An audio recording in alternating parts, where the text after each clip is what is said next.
Hey YouTube, I still don't have a great intro for my videos, so let's just roll into it. Today I want to make the video that I wish that I had before setting out to create my first video for YouTube. I want to go through the equipment that I used to create my video on a budget and from the perspective of a beginner. I'm also going to give you some advice on what equipment you should be spending your money on to create the highest quality content you can and what you can probably skip. Now I know there's no shortage of videos on YouTube from creators that are super talented, and they do have great advice on how to increase the quality of your videos. But what I'm going to share with you is a little more rare, and that's the perspective of someone who's maybe one step beyond where you're at and has an idea of what you might be experiencing. So I'm going to share all the equipment that I used for my first video, what worked, what didn't work, what I wish I had, and what I'm going to be upgrading in the future. My hope is that this video will give you some inspiration to look around at what you already have, gather the essentials, and just go for it. With the exception of one piece of equipment, which I did buy before setting out to make my first YouTube video, everything else I already owned, whether it was from my hobby as a landscape photographer or things that I brought along with me on outdoor adventures because I thought they were pretty neat to have.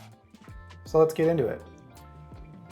For a lot of new content creators, I think the most essential piece of equipment that you are going to have, and I'm sure you've heard this before, is your cell phone. It's a phone with a camera, and you always have it with you.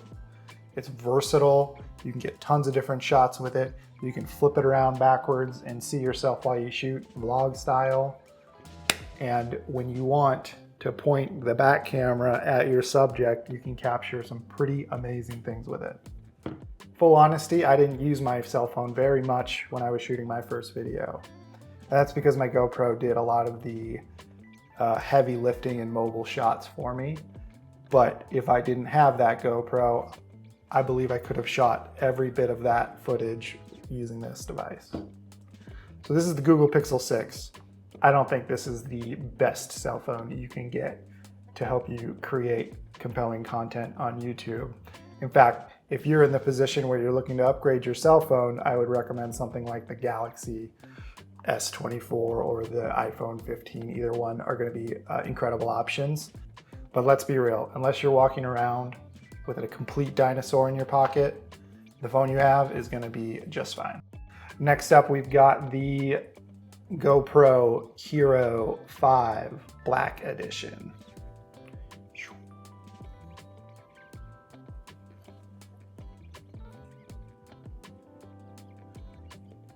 You'll notice it's missing the lens cover. I shattered it. Okay, GoPro. It just works. This is an older one, but it still shoots in 4K. It can use frames per second of 60 or 120 if I want to shoot B-roll with it. You can put it into compromising situations. For instance, I can shoot in the back of my truck while I'm driving around and not worry about this getting damaged in the process, something I would never do with my phone. Now this is an old model and it doesn't compete in terms of image stabilization and some other neat features for action-oriented filming, but what it does do, and what I needed it to do, which is fit in my pocket, be light, and be ready at a moment's notice, it is fantastic for that. Like I said, if I didn't have the GoPro, I could have shot everything with my cell phone and got similar results. Now let's talk about drones. This is the DJI Mini 2. It is a few years old. Honestly, I didn't think that I was going to like this as a tool as much as I do. There is nothing quite like it to create a big, wide, establishing shot. And this can get you some interesting perspectives that you just couldn't get any other way. Now, I wouldn't recommend this drone, the Mini 2, and here's why. The controller requires your phone to be cradled in here and then plugged in to operate. And that causes a few problems. First of all, when you're ready to get the shot, it adds 30-45 seconds to the process of getting your drone in the air and shooting. And that can be the difference between getting the shot you want and not. On my setup, the cradle almost always hits one of the side buttons on my phone, which can be annoying. It puts your phone into a little bit more of a precarious position than you'd normally like it to be in. And it locks up your cell phone into being used as a controller versus something you can be using to snap some video or get some shots while you're flying the drone. So if you're going to get a drone, skip on any of the drones that are going to require your cell phone to operate. The camera I used was the Canon 6D, and that was my least favorite piece of equipment. Although I do think it's a fabulous camera for someone who wants to shoot still photographs, which is why I owned it. It has a few issues when it comes to filming videos.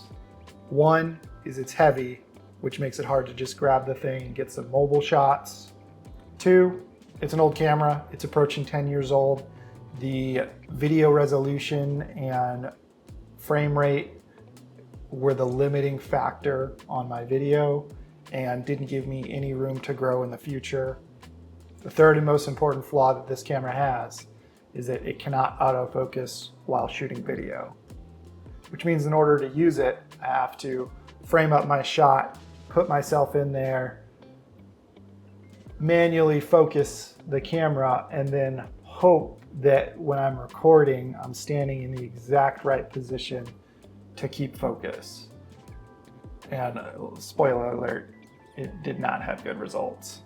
You probably weren't considering buying the 6D as your next filming camera, but I wanted to share my experience anyway, so that when you're researching your next camera, you prioritize autofocus feature while filming. The lens I used on the 6D was the Canon 16-35 f4L lens. And honestly, that lens is the reason I still owned that camera. Since recording my first video, I sold the 6D and I upgraded to the R8, which is what you are seeing me on now. Same lens, new camera. How does it look? For video editing, I have a laptop. I'm not gonna go into the specs of the laptop, except to tell you it's a gaming laptop. It's got a powerful processor and a decent video card and 16 gigabytes of RAM. I honestly think that I could have done with a less powerful computer, considering there are such great options for video editing software, including CapCut, which seemed to not be as processor intensive as the other video editing software I've used. But let's talk about software for a second. I used CapCut to edit my first video, and I'll be switching to DaVinci Resolve since then. And here's why. I found myself constantly wanting to use features of the software that were walled behind the Pro subscription. And on top of that, the way CapCut works is that it will let you use the features, the filters, the transition effects, and all these other things. And only once you're ready to export your final product will it tell you that you can't export unless you upgrade to Pro. And so you're stuck either re-editing those portions that use Pro features or subscribing. I don't have a lot of experience with DaVinci, but in my limited experience, it does not have that problem. The free version is incredibly powerful, and if you do stick with it, you have a lot of room to grow, including into the premium DaVinci. Now, with all that being said, if I didn't have access to a powerful computer, I would happily stick with the CapCut because it seemed to be able to run on most devices with no issue. The Rode Wireless Pro microphone. The one consistent thing that I saw when watching tutorial videos on YouTube is that the most important thing by far that you can do to improve your videos is dial in the audio. At first that sounded counterintuitive. I mean, we think of YouTube as a video medium, not an audio medium. But then when I took a second to think about it, how often am I cooking breakfast or cleaning house or working on my bike and I am listening to YouTube, not watching YouTube? And to add one more layer to it, haven't you ever clicked a YouTube video and the sound wasn't great and you just decided to move on to a different video? Here's an example. This is me on the Rode Wireless Pro with a lav mic on my shirt. Let's try it with the onboard Canon R8 mic. All right, this is me on the Canon R8 onboard microphone. Which one do you like better? If I was gonna shoot more videos like this, where I'm talking to you all into the camera, I would have probably opted for a shotgun style mic, but whatever style is gonna suit your content, you should invest in. So that's my kit. Almost none of it is cutting edge, and I had most of it just lying around gathering dust. So after my experience shooting with this equipment, what would I recommend you spend your limited budget on? If you have $0, start with your cell phone. It is by far the most versatile piece of equipment in a new YouTuber's kit and will allow you to create some seriously awesome content. It will force you to be creative in order to get the wider establishing shots in your narratives. But this, with one of those flexi Joby mounts, is an incredible piece of kit. Now, if you have just a little bit of budget, you've got your cell phone, what are you gonna get next? Well, you have to upgrade your audio. With your cell phone and upgraded audio, you will be able to create the videos you want to create, I promise. Now, I went with the Rode Wireless Pro. It's a $400 microphone. You do not have to spend that much money to get similar quality audio. And if you're interested in a lav style mic, I would recommend the Hollyland Lark M1, which you can get for $109. Now, if you're always pointing your camera at your subject, you could also invest in a nice shotgun mic. Okay, so you've got your cell phone, you've upgraded your mic.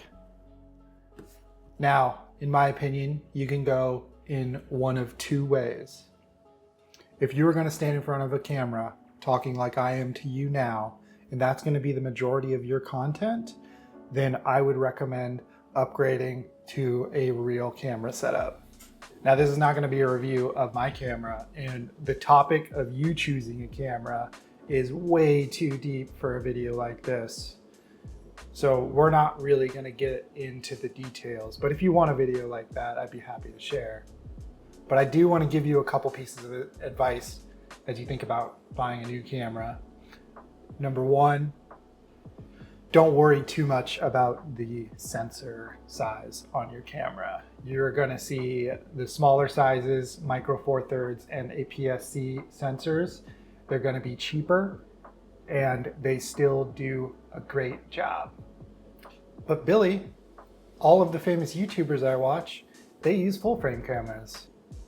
Well, that's because they do perform slightly better in low light, and they are slightly better at giving you this blurry background.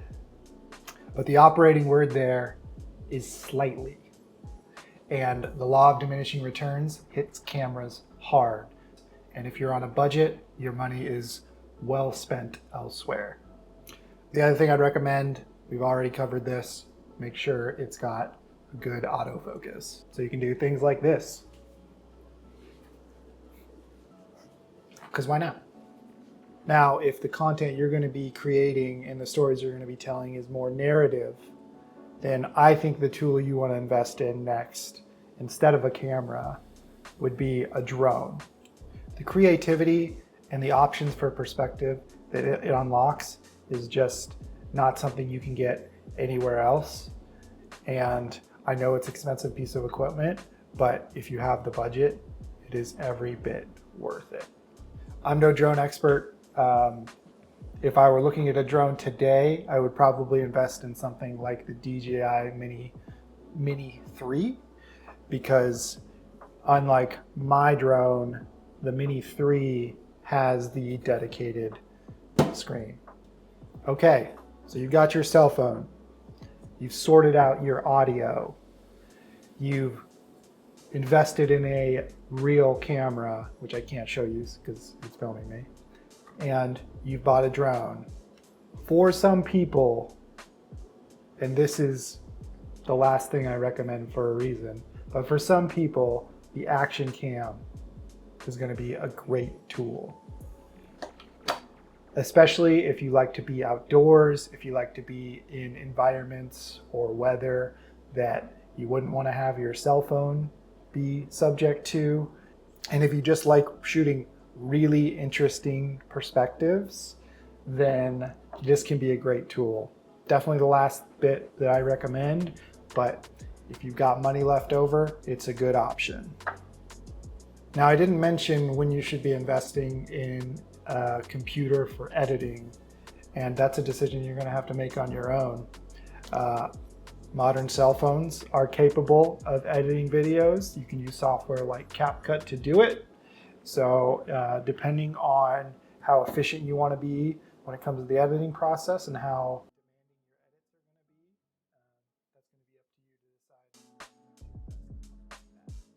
All right, that is it. That is all of my equipment and my recommendations for those of you who are just getting started or are thinking about getting started and want to know what you should be investing your money in. So I wanted to leave you with one practical piece of advice as well as one piece of encouragement. A piece of practical advice for you is that no matter where you are and what equipment you're using, just go and shoot. Sit down, plan what you want to shoot and what you want to say and the story you want to tell, and just go do it. And if you want extra credit, post it on YouTube. Will people watch it? Probably not, but that's okay. And the piece of encouragement that I'll give you is that after you film and post your first video on YouTube, the second one and the third one and the fourth one will all be so much easier than that first one. If you can get over the hurdle of the first one, you are well on your way. Bye.